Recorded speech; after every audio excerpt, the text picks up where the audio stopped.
সকল প্রশংসা মহান সৃষ্টিকর্তার, পাশাপাশি কৃতজ্ঞ সেই মানুষটার প্রতি, যে মানুষটা আজকে যদি আমাকে এই জায়গায় সুযোগ না করে দিবে, তাহলে আমি সেই লেভেলের একটা সন্তান আজকে আমি এই জায়গায় আসতে পারতাম না। আমার প্রাণ প্রিয় লিডার এমডি আলমের আচ্ছা তার জন্য অনেক কিছু বলুন। পাশাপাশি আমি কৃতজ্ঞ জানাচ্ছি সেই মানুষটার প্রতি, আসলে যাকে দেখেই আমি সবসময় অনুপ্রাণিত হই, যিনি আমাদের কষ্ট করে 3 দিনের ট্রেনিং করিয়েছেন এবং নিজের সন্তানের মতো আমাদের খুব ভালোভাবে শিখিয়েছেন। আমাদের প্রাণ প্রিয় লিডার পারভেজ স্যারের জন্য অনেক কিছু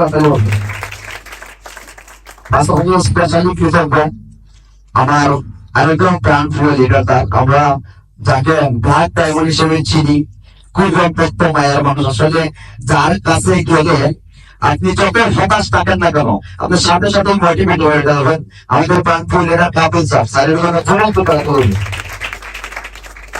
এবং শেষে যাদের প্রতি কৃতজ্ঞ না জানালেই না হয়, আমাদের বিচারের দায়িত্বে যারা ছিলেন আমাদের প্রাণ প্রিয় লিডার, আসলে ওনাদের দেখলেই নিজের জীবনে সফল হওয়ার একটা স্বাদ জাগে। ওনাদের দেখলেই মনে হয় ওনারা যদি পেরেছেন আমি কেন পারবো না। আমাদের সেই দুজন লিডার আলাউদ্দিন স্যার এবং সুমন স্যার করবো। আসলে আমাকে বলা হচ্ছে অনুভূতি শেয়ার করার জন্য, অনুভূতি আসলে শেয়ার করা যায় না।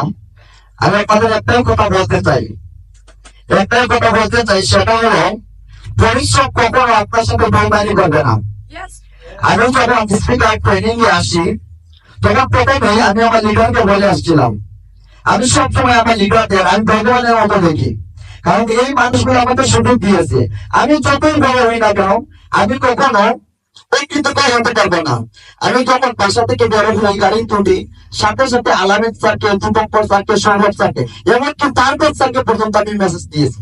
মেসেজটা ছিল বাস স্পিকারশিপটা আমার জীবনের প্রথম ট্রেনিং, শুধু দোয়া করবেন। আমি আমার সেরাটা দিয়ে আমি সেরা হতে চাই। হয়তো এই দোয়ার কারণে আজ আমি সেরা অবস্থান গ্রহণ করতে পারি। আমি করবো আপনি লিডারশিপ সফল হতে পারেন, কোনো কিছু লাগবে না, শুধু লিডারের হাত ধরে রাখেন, লিডারের সাথে বাইরে সম্পর্ক রাখেন, আইন কোনো কিছু লাগবে না। আপনার যদি স্কিল নাও রাখেন, আপনার স্কিল হয়ে যাবেন।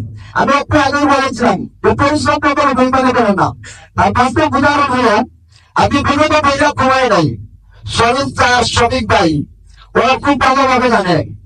আমি গত রাত সারা রাতই বলতে গেলে প্র্যাকটিস করছি, এবার আমার মনে সবচেয়ে পসিবিলিটি কেউ মিটিং করে সেটা আমি করছি, কারণ আমার টার্গেট ছিল ওটাই, আমি 2টা স্লাইড মুখস্থ করবো, আর সেটা আমি মুখস্থ করেছি।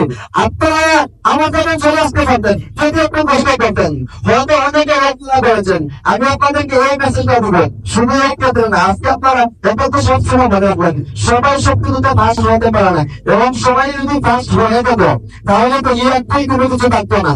আজকে আপনারা যারা ইয়ে করতে পারেন না, 2 হতে পারেন, 3 হতে পারেন নাই, এখানে আপনি মন খারাপ করবেন না। এই জায়গা থেকে একটা জেদ দেন, এই জায়গা থেকে 2 থেকে একটা জেদ দেন যে আমি আজকে আপনাদের স্থান অর্জন করতে পারি নাই, আগামী স্পিকারশিপে যদি আপনাদের দেশ কাউকে দিতে হয়, 1 নম্বর স্থান পেয়ে অর্জন করে সেটা আমি অর্জন করবো। এবং সবাই ভালো থাকবেন। সময় কম, অনেক কিছু বলার ছিল। সবাই ভালো থাকবেন, সুস্থ থাকবেন, সবার বিজনেসের সর্বোচ্চ সফলতা কামনা করে আমার সব এখানে শেষ করতে নমস্কার।